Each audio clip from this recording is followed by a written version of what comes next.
This is the physical setup of our system as of right now. If things get misaligned, you should address it where you think the misalignment's coming in. So obviously that's the origin of the laser. It's the laser, comes here, hits this mirror, goes through the beam splitter to another mirror, to the galvo, through a scan lens to the sample.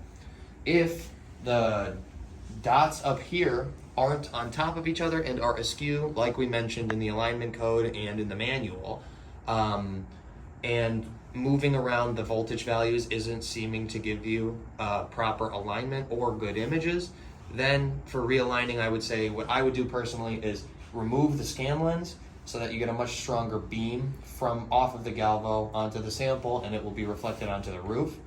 From here, then physically set the aligned voltage values to 0.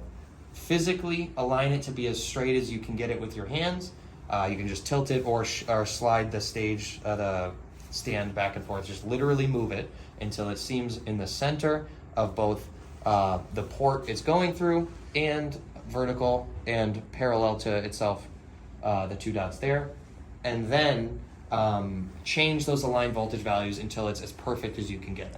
After that, reintroduce the scan lens. It's going to significantly cut down the laser power at the sample. But then you can just worry about moving your scan lens until it's like you had it before introducing the scan lens. That would be my method for fixing that alignment galvo on. Anything else is going to be primary dictated by the laser and this first mirror. So as long as you don't move too much, you just need right angles from here down to here, and then from this mirror into the galvo. The rest should be relatively, should follow. So now we walk over to our trusty dusty lab computer, open, use this, open 2025, and open our alignment code, Align-Yo, and wait for this to go.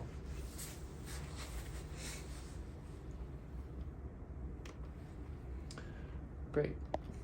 Now we run the alignment code. It should make very little change because our system should be aligned. And we reconfirm that the dot is looking nice and vertical above the other dot. Some examples of aligned and misaligned dots there are shown in the user manual. From this point, most of the code didn't run. Make sure before you run the code that your computer's plugged into the USB-C right here, because that just caused an error for us because I forgot to plug it in. So we'll rerun. So ensure your computer's plugged in, and then open the alignment code and run the alignment and look at the dots. From here, we can open our scan code and import in lines 4 and 5 the same aligned values from our alignment code. The aligned values that gave us one dot over the other, not misaligned dots. Once those are input, then we walk over, turn the back system lights off.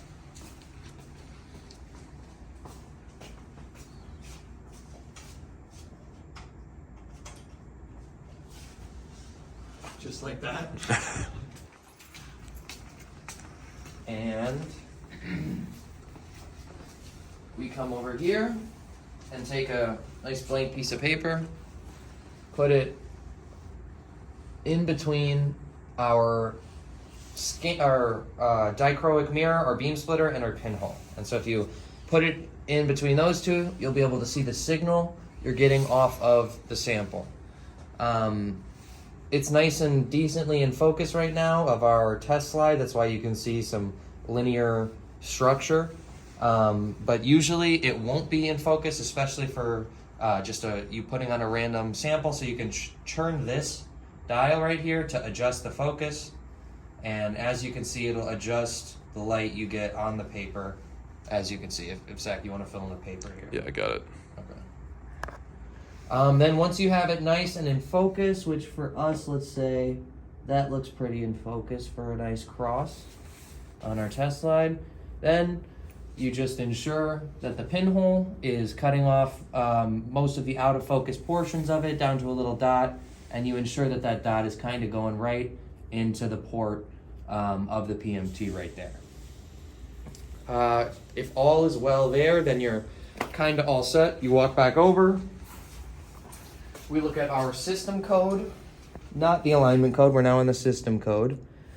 Click in here, just in the first section, and run. Well, first off, design your scan. You can enter the number of lines and columns here for a square image. So this is the square root of your pixels, and the step size in volts between each of your pixels. Those control just resolution, etc. You can also adjust down here and line 42 the rate at which you're scanning. So I'll turn this up to our current max rate of 5 kilohertz, just so that we can do a quick example. Then once you've customized it to your liking and everything is properly in focus, the pinhole is tight, everything's good, we can click on the first section of the code right here, the blue bar, just to run the first section. And now we wait for the image to go. If you fill in the components over there, you can see it's scanning.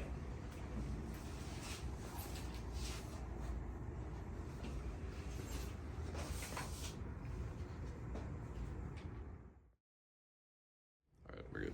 Okay, so we took our scan. This is our image.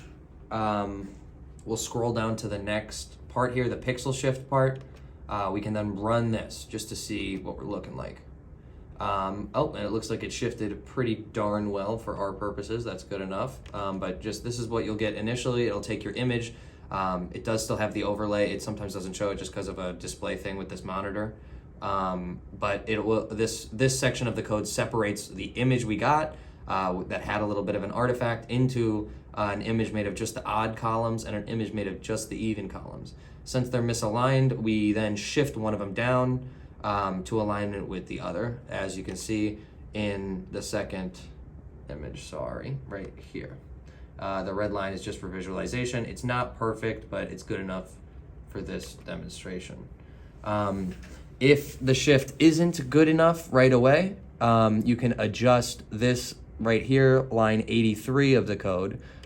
This value here just tells you how many pixels the rightmost image of the even columns shifts down that many pixels. So if it didn't shift enough, you would increase that number. If it shifted a little too much, you would decrease that number. You can also change the line, the location of the line for visualization if you like. That's not that important in line 80 of the code. But once you have it shifted to your liking, then you can go down to the next section of the code, concatenate rows and interp, short for interpolate. So what you do is you run this. It shouldn't need any adjustments. You run that, it'll squish your images back together and average out some of the lost regions where you shifted from. Our shifting wasn't perfect for this example, so it's a little artifacty with the lines, but proper shifting, if you took more time, it'll make that improve. That's really the core component of the necessary processing. From here, we can do more if we like. Ready? Yep. Okay, so now for the optional processing, the first step would be to crop out all that black region that results from our limited FOV and our shifting. So again, this is going to be poor examples of the images just because we're not taking the time to customize these perfectly. But as you can see, it cropped a certain amount in all the directions, which you could customize here with the values of top crop, right crop, left crop, and bottom crop. And so from here, the next section of the code zero pads that in the foyer domain, which artificially inflates the resolution back to your original size. So you can run that, nothing will pop up, just make sure you've run it, and then go on to the next section. This will give you just some image statistics and then a zero padded version of the image. This was your raw image. that we initially got. This is after we shifted and zero padded it back up to normal resolution. It would look much better if we full screened and zoomed in properly and took the time to customize all these to proper status. From here, we move on to the next part where we look at the SNR increase that we got from zero padding. This is our original raw image with the SNR of 1 point whatever, and this one has a slightly higher SNR. So that looks like we improved the image according to the measure of signal to noise. Then the next series of chunks do a standardized regimen of kernel convolution in the Fourier domain, so you can just run them one by one like I am now until you get to the end where you should see your final fully processed images and some more image statistics for each. So this is the progression here. This is our raw image with the artifact. We got rid of the artifact and then we enhanced our image a little bit for visibility. That's actually a pretty good demonstration, surprisingly, given how little we customized these. And then it also plots just some figures that show you some of the individual effects of each kernel, the x derivative, y derivative, xy derivative, Laplacian, and then the sum of all of them. That's just the approach you could look into deeper for what I'm doing for this image processing. And then, you can do a final step here to just, once again, look at the SNR impact at each stage, which did seem to increase, not as much, which is expected because of minimalistic change to image statistics in the Fourier domain. But that's it.